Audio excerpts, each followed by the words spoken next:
కలం కావాలనే సినిమాలో మమ్ముట్టి గారి సినిమాలో చాలా అసలు ఏమంటారు చాలా సీక్రెట్స్ ఉన్నాయి అండ్ చాలా విషయం ఉంది సినిమాలో. అంటే ఇట్స్ నాట్ లైక్ జస్ట్ ఒక ఆర్డినరీ ఫిల్మ్ అయితే కాదు. అందులో మెయిన్‌గా కిల్లర్, కిల్లర్ ప్లేస్‌లో మమ్ముట్టి గారు చేషిర్రు. అంటే టోటల్ నెగెటివ్ రోల్. అంటే ఇప్పుడున్న ఏ యాక్టర్ గూడా నాకు తెలిసి ఇండియాలో ఉన్న ఏ పెద్ద యాక్టర్ గూడా ఐ థింక్ ఇలాంటి రోల్స్ మాత్రం తీసుకోడు. అంటే తీసుకున్నా గూడా అంటే ఎంతో కొంత లాస్ట్‌కొచ్చేసరికి మంచోడు అన్న పేరుతో ఉంటది గానీ, ఈ సినిమాలో దాన్ని కంప్లీట్ డిఫరెంట్ ఉంటది. అంటే స్టార్టింగ్ నుంచి ఎండ్ వరకు. అసలు ఏదైతే స్టిక్ అయి ఉన్నారో స్టార్టింగ్ నుంచి అదే స్టిక్ అయి ఉంటారు. అంటే అతని కిల్లరు అతనికి ఒక వాంఛ అంటే కోరిక తీర్చుకోవాలి. సెక్స్ చేసి చంపేయాలి అనేది అతని ఇదనమాట.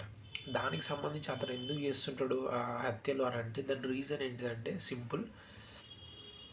ఎంత ఎక్కువ రిస్క్ తీసుకొని ఆ పర్సన్‌ని చంపితే దొరకకుండా ఉంటాడు కదా! ఆ దొరకకుండా ఉండే కిక్కుని ఈ ఈ Mammootty character psycho killer character చేస్తుంటాడనమాట. అంటే వాళ్ళని చంపుతాడు. చంపి పట్టుబడకుండా డైలీ మార్నింగ్ ఎళ్లి కొట్టు ఉంటది కదా! కొట్టులోకెళ్ళి చాయ్ తాగుతా ఆ పేపర్‌లో న్యూస్ చూస్తాడు.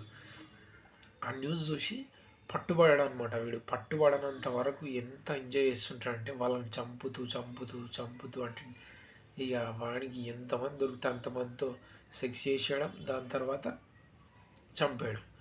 ఆ చంపడంలో గూడా ఇప్పుడు ఫర్ ఎగ్జాంపుల్ బయటపడకుండా ఉంటాడనమాట. ఇప్పుడు దాంట్లో భాగంగా ఎవరిని టార్గెట్ చేస్తాడంటే ఎవరినై ఎవరికైతే కోరిక ఉంటదో, కోరిక ఉన్న వాళ్ళని టార్గెట్ చేస్తాడు. ఎమోషనల్‌గా లాక్ అయిపోయే వాళ్ళను టార్గెట్ చేస్తాడు. అందులో భాగంగా అతను ఏమి ఎంచుకుంటాడంటే సెకండ్ మ్యారేజ్‌కి రెడీ ఉంటారు చూసిర్రా? వాళ్ళని ఎంచుకుంటాడు. వాళ్ళని ఎట్లా ఇప్పుడు పెళ్లి సంబంధాలు చూస్తారు కదా! వాళ్ళ దగ్గరికెళ్ళి హస్బెండ్ చనిపోయిన వాళ్ళు ఇప్పుడు కొందరు ఏమంటారు విధవరాళ్ళు ఆళ్ళు ఈళ్ళు అంటారు కదా! వాళ్ళందరి ఫోటోస్ గ్యాదర్ చేస్తాడు. ఏదో ఒక రీజన్ చెప్పేసి. అంటే ఫర్ ఎగ్జాంపుల్ మా అమ్మకు చూపిస్తా అని చెప్పేసి అట్లా ఆ ఫోటోస్ తీసుకుంటాడు. ఇన్ఫర్మేషన్ తీసుకుంటాడు. ఆ ఇన్ఫర్మేషన్ తీసుకొని ఒక్కొక్కరిని ఫాలో అవుతాడు. ఫాలో అయిపోయి వాళ్ళ దగ్గర మంచి మార్కులు తెచ్చుకొని సేమ్ జస్ట్ లైక్ ఒక లవ్ యాస్పెక్ట్‌లోనే లవ్ చేసినట్టుగా యాక్టింగ్ చేసి అది ఎట్లా పూర్తి స్థాయిలో అంటే టోటల్‌గా వాళ్ళని నిజంగా నమ్మేలాగా చేస్తాడు. అంటే పెళ్ళికి రెడీ అంటాడు. ఎనీథింగ్ ఇగ రెడీ అని చెప్పేసి పెళ్లి చేసుకుంటాడు. పెళ్లి ఎట్లా ఏదో చెట్ల కింద పుట్ల కింద దేవతల దగ్గర చేసేసుకుంటాడు. అంటే వాళ్ళకి పూర్తి నమ్మకం కలిగేటట్టు చేస్తాడనమాట. నమ్మకం కలిగేటట్టు చేసి ఏదో ఒక హోటల్ తీసుకెళ్తాడు. ఆ హోటల్స్ కూడా ఎట్లా ఐడెంటిటీ ఐడీ కార్డ్ అడగకుండా ఐడీ కార్డు ఏమంటారు కొన్ని హోటల్స్ ఉంటాయి. కొన్ని రిసార్ట్స్ ఉంటాయి. అక్కడ ఏందంటే కొందరు ఈ ఐడీ ప్రూఫ్ తీసుకోకుండా రూమ్స్ ఇచ్చేస్తుంటారనమాట. అట్లా రూమ్‌కి తీసుకెళ్ళి అతని పని కానిచ్చుకొని దాని తర్వాత వాళ్ళను ఫస్ట్ స్టార్టింగ్‌లో ఉరితీస్తాడు. ఆ ఉరితీసిన తర్వాత డిఫికల్ట్ అయిపోతదని చెప్పేసి సైనైడ్‌కి సంబంధించిన ఆలోచన వస్తది. ఆ సైనైడ్‌ని తీసుకొని ఫస్టే ఒక టాబ్లెట్‌లో అంటే ఒక స్పెషల్ రూమ్ ఉంటది. మమ్ముట్టికి ఒక స్పెషల్ ప్లేస్ ఉంటది. ఒక పెంకుటిల్లు ఉంటది. ఆ పెంకుటిల్లులో రెడీ చేసి పెడతాడు. ఆ టాబ్లెట్‌కు సైనైడ్‌ని కొంచెం కలిపేసి మంచిగా గ్లౌజులేసుకొని అవన్నీ ఏసుకొని కలిగేసుకొని అతనికి ఒక చిన్న హ్యాబిట్ ఏముంటదంటే కలం కావాలనేది టైటిలే అందుకొచ్చింది. అతని పెన్సిల్‌తో ఫోటో ఉన్నప్పటికి గూడా ఆ అమ్మాయి అంటే ఎవరినైతే హత్య చేస్తాడో ఆ హత్యలన్నిటిని ఒక డ్రాయింగ్ ఏసుకుంటా ఉంటాడనమాట. ఆ డ్రా ఏసేసి ఒక బుక్ ఉంటది. వాళ్ళలో ఎంతమంది చంపుతాడో అంతమంది చంపిన వాళ్ళ ప్రతీది సేమ్ జస్ట్ లైక్ 'ఆర్య 2' సినిమాలో లాగా ఆ బొమ్మేసుకుంటాడనమాట. ఆ బొమ్మేసుకొని ఆ టాబ్లెట్ తెస్తాడు. పనంతా అయిపోయిన తర్వాత కారులో బయటికి మెడికల్ షాప్‌కెళ్ళేసి వాళ్ళ ముందట వేరే టాబ్లెట్ కొనుక్కొని ఇతని దగ్గరున్న టాబ్లెట్ వాళ్ళకిచ్చి ఒక పబ్లిక్ టాయిలెట్ దగ్గరకొచ్చేసి ఈ టాబ్లెట్ ఏసుకోమని చెప్పేసి చెప్తాడు. ఎందుకు ఆ టాబ్లెట్ ఏసుకోమని చెప్తాడు? ఇది ప్రెగ్నెన్సీ రాదు. ఇప్పుడు మన దగ్గర డబ్బులు లేవు. మనం ఇప్పుడే పిల్లల్ని కంటే మనం ఎంజాయ్ చేయలేము అది అని చెప్పేసి వాళ్ళకి నమ్మకం కలిగించేలా మాట్లాడి పూర్తి స్థాయిలో వాళ్ళు ఎళ్లి టాబ్లెట్ ఏసుకోగానే సైనైడ్ అనేది ఏంటిదంటే నువ్వు వేసుకున్న ఇమ్మీడియట్ యాక్షన్ ఉంటుంది. ఇమ్మీడియట్గా వాళ్ళు అక్కడే పడిపోయి డెత్ డెడ్ అయిపోతారు అనమాట. అట్లా పడిపోకుండా ఒకటే ఒక అమ్మాయి మిగిలిపోతుంది.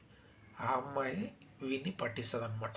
పట్టేయడం అంటే పోలీస్ అనే క్యారెక్టర్ని ఎట్లా బిల్డ్ చేసిరంటే ఇంచ్ బై ఇంచ్, అంటే ఏ ఒక్క సింగిల్ థింగ్ని కూడా వాడు పట్టుకొని డీప్గా వెళ్తాడు అనమాట ఇన్వెస్టిగేషన్లో. అట్లా ఇన్వెస్టిగేషన్ వెళ్ళడం వల్ల పాసిబుల్ అవుతుంది.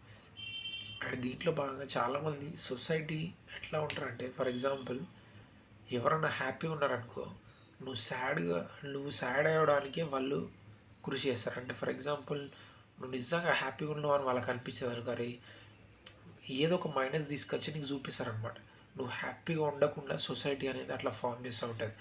అప్పుడు ఒక మనిషి, ఒక పర్సన్ ఏం చేస్తాడంటే ఎమోషనల్ డిపెండెన్సీ కోరుకుంటాడు. ఎమోషనల్ డిపెండెన్సీ అంటే ఫర్ ఎగ్జాంపుల్ ఎవరో ఒకరు తోడుంటే బాగుండు అని అనుకుంటాడు. అలాంటి టైంలో ఇలాంటి వాళ్ళు ఎదురైనప్పుడు వాళ్ళ లైఫ్స్ అనేవి చాలా కష్టమైపోతాయి.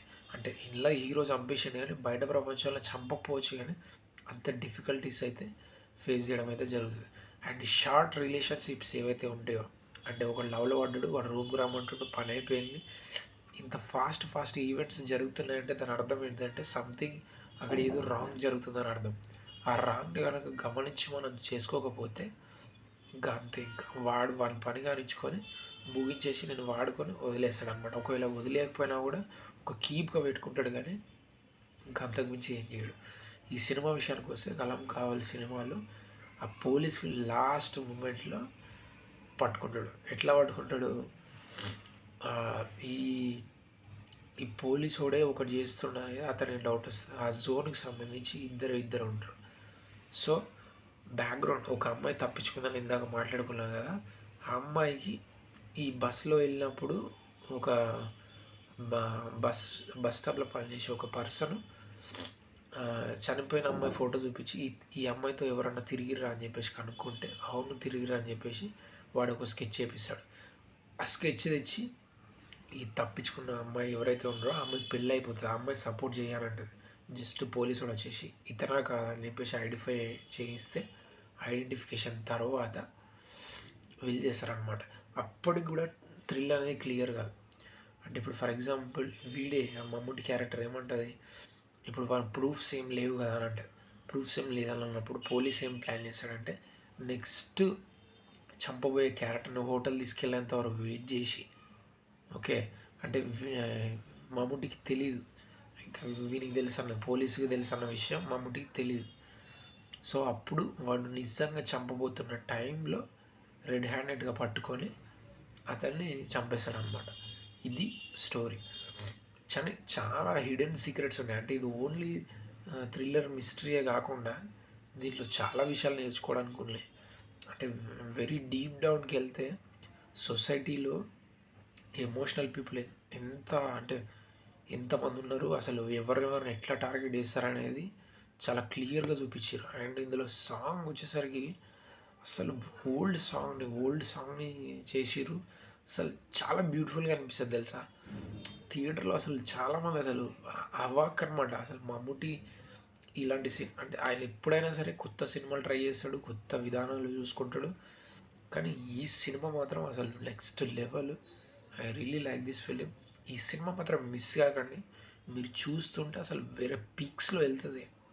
యాక్టింగ్ కావచ్చు, ఏదైనా కూడా బ్యాక్గ్రౌండ్ మ్యూజిక్తో సహా అసలు ఒక సూపర్ ఇన్వెస్టిగేటివ్ ఫిలిం. అండ్ కరెక్ట్గా అర్థం చేసుకుంటే మాత్రం ఇది చాలా ఇంపార్టెంట్ ఫిలిం, లైఫ్లో కూడా ఉపయోగపడే film. So don't miss this film. And మీరు చూసిన తర్వాత మీకు ఎంతవరకు ఈ పాయింట్స్ కనెక్ట్ అయినాయి లేదనేది డిస్కస్ చేయండి, కామెంట్స్లో పెట్టండి. సబ్స్క్రైబ్ అయితే చేసుకోండి ఫర్ షూర్, అదే నా request. And thank you so much for watching. Bye bye.